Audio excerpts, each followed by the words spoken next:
नमस्कार मुलांनो, Excel tuition Goa board या चॅनलमध्ये आपले सर्वांचे स्वागत आहे। या व्हिडिओत इयत्ता 7वीच्या नवीन पाठ्यपुस्तकातील म्हणजेच बागेश्री या पाठ्यपुस्तकातील 6वा पाठ साप शिडीचा खेळ या पाठावरील प्रश्नोत्तरे, त्याखालील दिलेला अभ्यासक्रम व अधिक प्रश्न, त्याचप्रमाणे काही इम्पॉर्टंट टिप्स आपण या व्हिडिओत पाहणार आहोत। साप शिडीचा खेळ या पाठाचा पाठ वाचनाचा व्हिडिओ व स्पष्टीकरणाचा व्हिडिओ ऑलरेडी अपलोड केलेला आहे। मुलांनो, जर तुम्हाला एक्सेल ट्युशन गोवा बोर्ड हा चॅनल व त्यातील कंटेंट आवडले असल्यास जरूर तुमच्या मित्रांना शेअर करा आणि अशाच नवनवीन व्हिडिओसाठी सबस्क्राईब करा एक्सेल ट्युशन गोवा बोर्ड। आणि मुलांनो, तुम्हाला विनंती आहे की व्हिडिओ पूर्ण पहा, मध्ये स्किप करू नका, कारण यात इम्पॉर्टंट टिप्स व ॲडिशनल क्वेश्चन्स अधिक प्रश्न यांचा समावेश केलेला आहे। त्याचप्रमाणे पूर्ण अभ्यासक्रम या व्हिडिओ सोडवलेला आहे, तो मिस करू नका। तर आता पाठाखालील अभ्यासक्रम सोडवण्यास सुरुवात करूया। सुरुवातीस पाहूया डॉक्टर चित्रा दाभोलकर यांचा परिचय। राज्य आणि देश पातळीवरील वैद्यकीय क्षेत्रातील विविध संस्थांमध्ये कार्यरत असलेल्या डॉक्टर चित्रा दाभोलकर या साताऱ्यातील प्रयोगशील अशा नामांकित बालरोगतज्ञ आहेत। नवजात शिशु आणि किशोरवयीन मुलांविषयी विशेष अभ्यास। बालसंगोपनासाठी त्यांनी आकाशवाणीवरून भाषणे, पालकांसाठी कार्यशाळा, शिक्षकांसाठी प्रशिक्षण शिबिरे, किशोरवयीन मुलांसाठी शिबिरे, बालकांच्या मानसिक आणि शारीरिक आरोग्यासाठी खिमटी उपक्रम, 5वी ते 7वीच्या मुलांसाठी सामाजिक शिस्त, तसेच पौगंडावस्थेतील मुलांसाठीही मार्गदर्शनपर विविध उपक्रम राबविले आहेत। बालकावरील संयुक्तिक उपचार हे त्यांचे मराठी भाषांतरित पुस्तक आहे। दैनिक, मासिक आणि दिवाळी अंकामधून त्या सातत्याने लिखाण करीत असतात। त्यांच्या या कार्यासाठी त्या विविध पुरस्कारांनी सन्मानित झाल्या आहेत। आता पाठात आलेल्या काही कठीण शब्दांचे म्हणजे डिफिकल्ट वर्ड्स आहेत, त्यांचे सुरुवातीस आपण अर्थ पाहूया, म्हणजे पाठ समजण्यास तुम्हाला सोपे जाईल। सापशिडीचा खेळ या पाठातील शब्दार्थ पाहूया। पहिला शब्द आहे उदास। उदास म्हणजे खिन्न। दुसरा आहे दंगामस्ती म्हणजे गडबड गोंधळ। तिसरा आहे हिरमुसला म्हणजे नाराज झालेला। धिंगाणा म्हणजे खूप गोंधळ किंवा खूप आनंदात केलेली मस्ती। पाचवा आहे देहबोली, शरीराची हालचाल व चेहऱ्यावरील हावभाव यातून व्यक्त होणारे भाव। सहावा आहे नाखुशीने म्हणजेच मनाविरुद्ध किंवा अनिच्छेने, इच्छा नसताना। मोक्षपट, सापशिडी खेळाचे जुने नाव मोक्षपट आहे। त्यामध्ये मोक्ष, मुक्ती, पाप, पुण्य असे शब्द घेऊन मोक्षपटावर खेळले जायचे। आठवा आहे कवड्या। कवड्या म्हणजे शंख किंवा शिंपल्यासारखे दिसणारे जलजंतूचे कवच, जे सारीपाट हा खेळ खेळण्यासाठी वापरतात। सारीपाट हा खेळ खेळण्यासाठी जे कवच वापरतात, जलजंतू म्हणजे ॲक्वॅटिक ॲनिमल, ॲक्वॅटिक इन्सेक्टचे जे कवच असतं शेल, ते कवच सारीपाट हा खेळ खेळण्यासाठी वापरत। नववा आहे परोपकार, निस्वार्थपणे दुसऱ्यांसाठी काम करणे। दुर्गुण म्हणजेच अवगुण किंवा वाईट गुण किंवा दोष। आणि 11वं आहे समाधानाची लकेर म्हणजेच आनंदाची लाट किंवा तरंग, एखादं काम करून मिळणारं समाधान। हे झाले शब्दार्थ। आता आपण पाठाखालील अभ्यासक्रम सोडवण्यास सुरुवात करूया। पाठात शोधूया माझे आकलन। क, अचूक पर्यायापुढे बरोबर अशी खूण करा। पहिला वाक्य आहे, शाळा सुटताच तन्वी हिरमुसली झाली कारण डॅश। इथे 4 पर्याय दिलेले आहेत। पहिला पर्याय आहे घरून तिला कोणी न्यायला आले नव्हते। दुसरा पर्याय आहे तिला सुट्टी नको होती।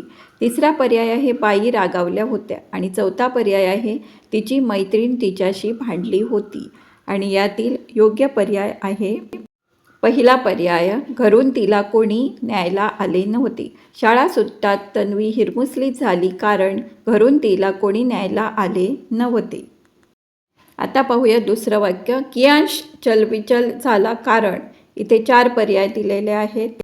पहिला पर्याय आहे त्याला आपल्या आजीची आठवण झाली। दुसरा पर्याय आहे गोष्ट ऐकण्यापेक्षा त्याला गेम खेळणे आवडत असे.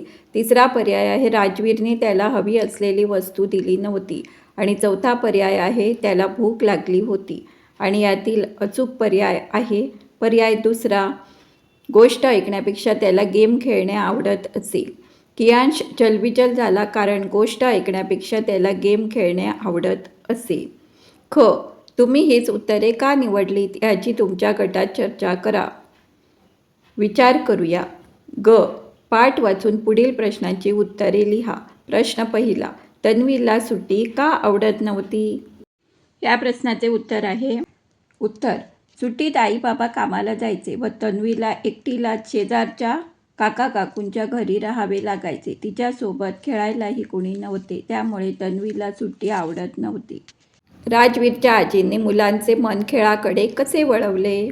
आजीने प्रथम मुलांना गोष्ट सांगितली, त्यानंतर सापशिडीच्या खेळाची माहिती सांगितली व नियम आणि महत्त्व समजावून मुलांचे मन खेळाकडे वळवले. आजीने सापशिडीच्या खेळाच्या जन्माविषयीची कोणती माहिती मुलांना दिली? उत्तर आहे आजीने सांगितले की हा खेळ संत ज्ञानेश्वरांच्या काळात तयार झाला. त्याला पूर्वी मोक्षपट असे म्हणत असत. आजींना मुलांना खेळात गुंतविल्याचा दुहेरी आनंद का झाला?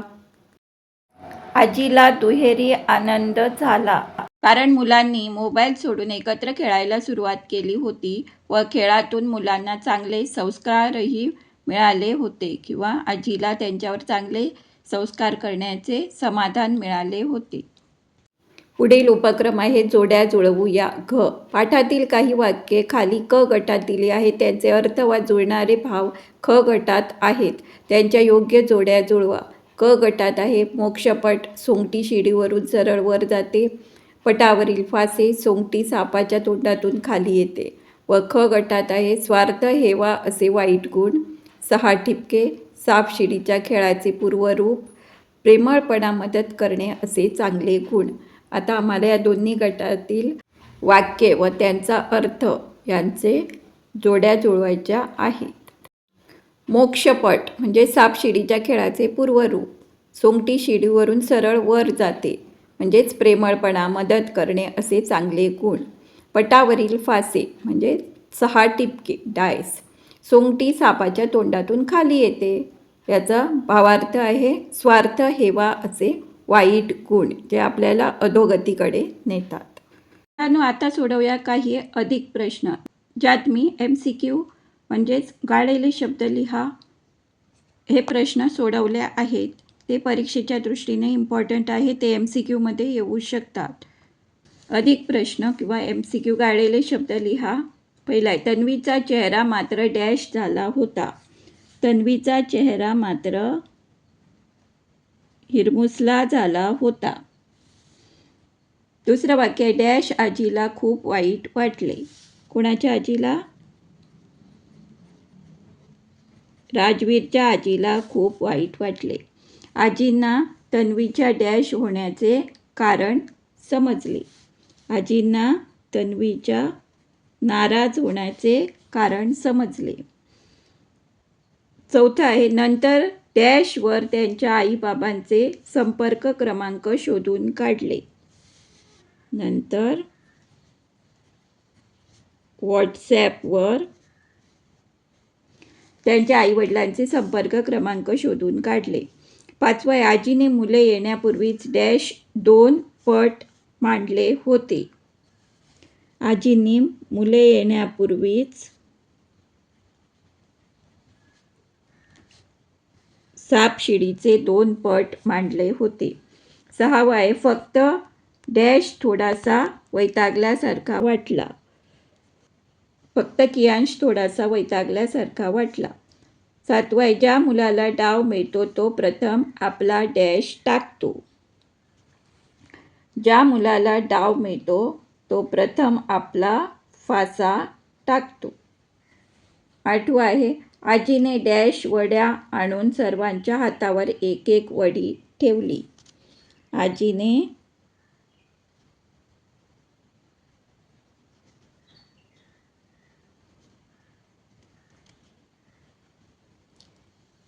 गूळ खोबऱ्याच्या वड्या आणून सर्वांच्या हातावर एक एक वडी ठेवली. हे झाले अधिक प्रश्न. मुलांनो, तुम्हाला विनंती आहे की व्हिडिओ पूर्ण पहा, मध्ये स्किप करू नका, कारण यात इम्पॉर्टंट टिप्स व ॲडिशनल क्वेश्चन दिलेले असतात, ते मिस करू नका. पुढील उपक्रम आहे कोडी सोडवूया. अ गटात दिलेल्या माहितीच्या आधारे पुढील सापशिडीच्या फलकातून अक्षरे निवडून योग्य उत्तरे ब गटात लिहा. पहिला आहे मुलांना खेळताना पाहून आजीच्या मनात आलेली भावना. दुसरं आहे वाईट गुणांचे प्रतीक म्हणून खेळात आलेली गोष्ट. तिसरं खेळण्यासाठी वापरले जाणारे ठिपक्यांचे चौकोनी साधन. चौथा आहे मुलांना घरी खेळायला बोलावणारी व्यक्ती. पाचवं आहे चांगल्या गुणांचे प्रतीक म्हणून खेळात आलेली गोष्ट. सहावं आहे गोष्ट ऐकण्यास उत्सुक नसलेल्या मुलाचे नाव. सातवं आहे आजीने मुलांना खायला दिलेली वडी. आठवं आहे सुट्टी आवडत नाही हे सांगणाऱ्या मुलीचे नाव. आणि 9वं आहे 13व्या शतकात संत ज्ञानेश्वरांनी खेळाला दिलेले नाव. आता आपल्याला हे सर्व पाठातून शोधून काढून इथे त्याबद्दल कोणता शब्द आहे तो ब गटात लिहायचा आहे. मुलांनो, जर तुम्हाला एक्सेल ट्युशन गोवा बोर्ड हा चॅनल व त्यातील कंटेंट आवडले असल्यास जरूर तुमच्या मित्रांना शेअर करा आणि अशाच नवनवीन व्हिडिओसाठी सबस्क्राईब करा एक्सेल ट्युशन गोवा बोर्ड. तर आता उत्तरे पाहूया. मुलांना खेळताना पाहून आजीच्या मनात असलेली भावना म्हणजे आनंद व समाधान. दुसरं आहे वाईट गुणांचे प्रतीक म्हणून खेळात आलेली गोष्ट, तो म्हणजे साप. तिसरं आहे खेळण्यासाठी वापरले जाणारे ठिपक्यांचे चौकोनी साधन म्हणजे फासा किंवा डायस. चौथं आहे मुलांना घरी खेळायला बोलावणारी व्यक्ती, ती म्हणजे आजी. पाचवं आहे चांगल्या गुणांचे प्रतीक म्हणून खेळात आलेली गोष्ट, ती शिडी. सहावं आहे गोष्ट ऐकण्यास उत्सुक नसलेल्या मुलाचे नाव, ते नाव आहे कियांश.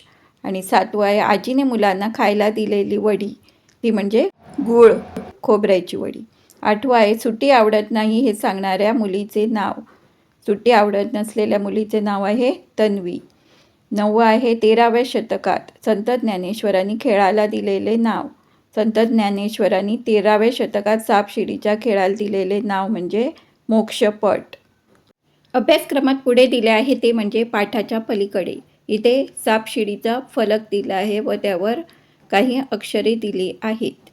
त्यानंतर आहे ते उजळणी करूया.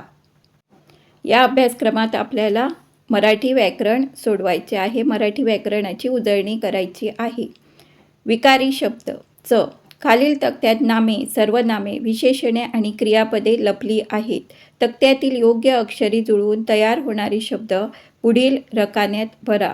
म्हणजे या खालील दिलेल्या तक्त्यातील अक्षरे वापरूनच आपल्याला यातील नामे, सर्वनामे, विशेषणे आणि क्रियापदे शोधून काढायची आहे व त्यापुढे दिलेल्या रकान्यात ती लिहायची आहेत. Students, do like, share, subscribe Excel tuition Goa board for more such new educational videos. इथे हा रिकामी तक्ता दिला आहे. त्यात आपल्याला वरील तक्त्यातील अक्षरे जुळवून नाम, सर्वनाम, विशेषण व क्रियापद शोधून इथे नमूद करायची आहे, लिहायची आहेत या दिलेल्या रिकामी तक्त्यात. तुम्ही इथे तुम्हाला मिळालेले कोणतेही नाम, सर्वनाम, विशेषण व क्रियापद लिहू शकता. इथे मला मिळालेले नाम आहेत मिनल, मामी, आयन, रोहित, आशा आणि हिना. व सर्वनामे आहेत आम्ही, तुम्ही, तू, तो, ती आणि मी. विशेषणे आहेत सुंदर, धीट, उंच, लहान, मोठा आणि हुशार. त्याचप्रमाणे क्रियापद मिळालेली आहेत ती आहेत कर, लिही, सांगितले, पेरले, मागितले आणि आले. लक्षात ठेवा क्रियापद नेहमी वाक्याच्या शेवटी येते. विशेषण म्हणजे ॲडजेक्टिव्ह जे आपल्याला नामाबद्दल विशेष माहिती देते. सर्वनाम म्हणजे प्रोनाउन आणि नाम म्हणजे नाउन. मुलांनो, जर तुम्हाला एक्सेल ट्युशन गोवा बोर्ड हा चॅनल व त्यातील कंटेंट आवडले असल्यास जरूर तुमच्या मित्रांना शेअर करा आणि अशाच नवनवीन शैक्षणिक व्हिडिओंसाठी सबस्क्राईब करा एक्सेल ट्युशन गोवा बोर्ड. आता पाहूया पुढील उपक्रम 6. पुढील शब्दांचे वचन बदलून लिहा. इथे एकवचनी शब्द दिलेले आहेत, त्याचे आपल्याला अनेक वचनी शब्द लिहायचे आहेत दिलेल्या रिकामी जागेत. इथे दिलेले एकवचनी शब्द आहेत फासा, सोंगटी, साप, शिडी, मित्र, वडी व खेळाडू. आता आपल्याला या शब्दांचे अनेक वचन या रिकामी जागेत लिहायचे आहे. म्हणजे आपल्याला इथे सिंग्युलर दिलं आहे, त्याचं प्लुरल लिहायचं आहे. एकवचनी शब्दांचा अनेकवचनी शब्द लिहायचा आहे. फासा याचं अनेकवचन होणार फासे. सोंगटी याचं अनेकवचन सोंगट्या. साप याचं अनेकवचनी शब्द म्हणजे सापच राहतो. शिडी याचं अनेकवचनी होणार शिड्या. मित्र ते मित्रच राहणार, एक असला तरी मित्र, अनेक असले तरी आपण त्यांना मित्रच म्हणतो. वडी याचे अनेकवचन होणार वड्या. व खेळाडू एक असला तरी खेळाडू आणि खूप असले तरी पण आपण त्याला खेळाडूच म्हणतो. यापुढील उपक्रम आहे तो म्हणजे भाषेतील चिन्हे. खाली लिपी चिन्हे काळजीपूर्वक पहा. क म ल या अक्षरांच्या वर लाईन आहे, रेषा आहे. शब्दाच्या वर जी रेषा असते तिला शिरोरेषा म्हणतात.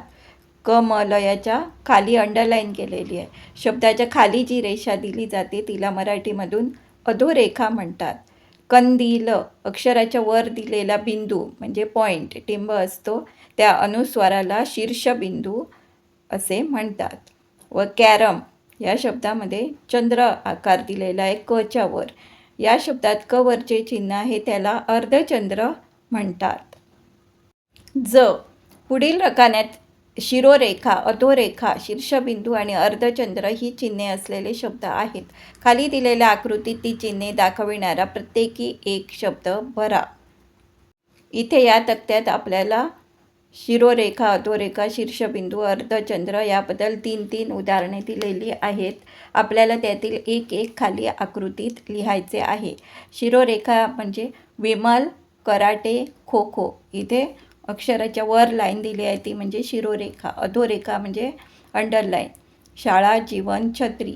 शीर्षबिंदू म्हणजे त्याच्यावर अनुस्वार लिहिलेला असतो अक्षरावर, त्याला शीर्षबिंदू म्हणतात. उदाहरणार्थ आंबा, आनंद, कंकण. त्यानंतर आहे अर्धचंद्र. त्याची उदाहरणे आहेत रॉय, मॉल आणि बॉल. तर आपण इथे आता या आकृतीत एक उदाहरण वरील तक्त्यातील लिहायचे आहे. तर शिरोरेखा याचे उदाहरण आपण विमल लिहिले आहे. अधोरेखा याचे उदाहरण शाळा लिहिले आहे. त्याचप्रमाणे शीर्षबिंदू हे याचे उदाहरण कंकण लिहिले आहे व अर्धचंद्र याचे उदाहरण आपण मॉल असे या आकृतीत लिहिलेले आहे. तुम्हाला हवे ते लिहू शकता. यापुढील उपक्रम आहे तंत्रज्ञान वापरूया. आंतरजालाच्या आधारे विविध बैठ्या खेळांची माहिती शोधा व गटशा खेळ खेळून त्यांचा आनंद घ्या.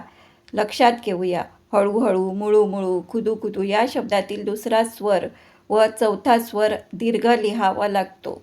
इथे अंडरलाईन केलेले आहेत ते दीर्घ आहेत, दीर्घ स्वर आहेत. वरील शब्दाप्रमाणेच तसू, झुंजू, चिरीमिरी यासारख्या पुनरुक्त शब्दातील उकार व इकार मूळ घटक शब्दामध्ये ते दीर्घ असल्याने दीर्घ लिहावेत. म्हणजे ज्याचा आपण दीर्घ असा उच्चार करतो, रू, सू, ते दीर्घ उच्चार. परंतु पुनरुक्त नादानुकारी नाद निर्माण करणारे असतील तर ते उच्चाराप्रमाणे ऱ्हस्व लिहावे. उदाहरणार्थ लुटू, दुडू, ऋणू इत्यादी शब्द जे आपण पटापट बोलतो ते ऱ्हस्व लिहावे लागतात. कृती करूया. गटशा चर्चा करून आरोग्यविषयक सापशिडीचा पट तयार करा. इथे आपल्याला स्नेक अँड लॅडर याचा पट बोर्ड तयार करायचा आहे. शिडी चढण्यासाठी आपल्याला वापरायचं आहे ते म्हणजे दूध, फळे, भाज्या, कडधान्य म्हणजे पौष्टिक आहार. व सापाच्या तोंडातून आपण खाली येतो तिथे लिहायचं आहे पिझ्झा, बर्गर, शीतपेय, फास्ट फूड.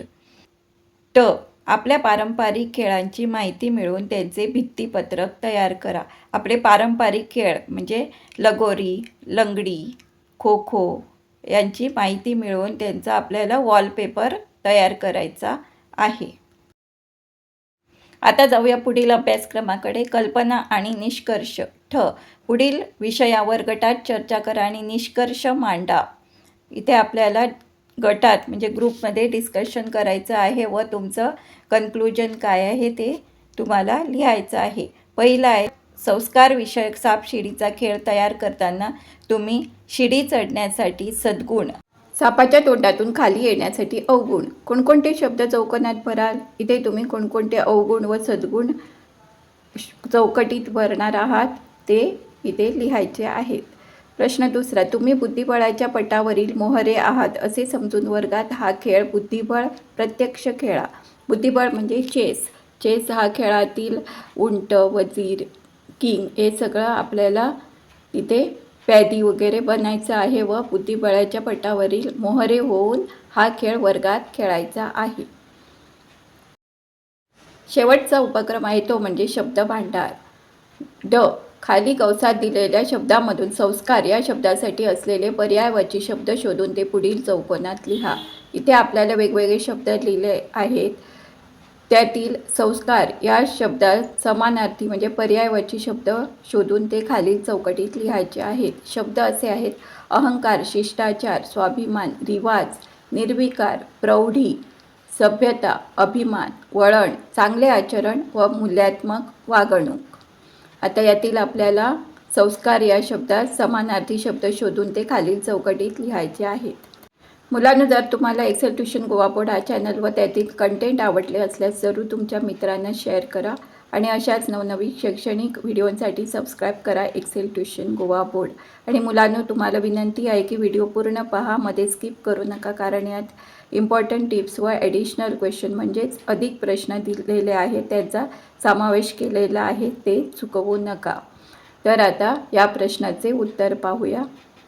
तर या दिलेल्या शब्दांपैकी संस्कार या शब्दाला पर्यायवाची शब्द आहेत म्हणजे समानार्थी शब्द आहेत. ते म्हणजे संस्कार म्हणजे शिष्टाचार, रिवाज, सभ्यता, चांगले आचरण व मूल्यात्मक वागणूक. आता पाहूया खालील सुविचार.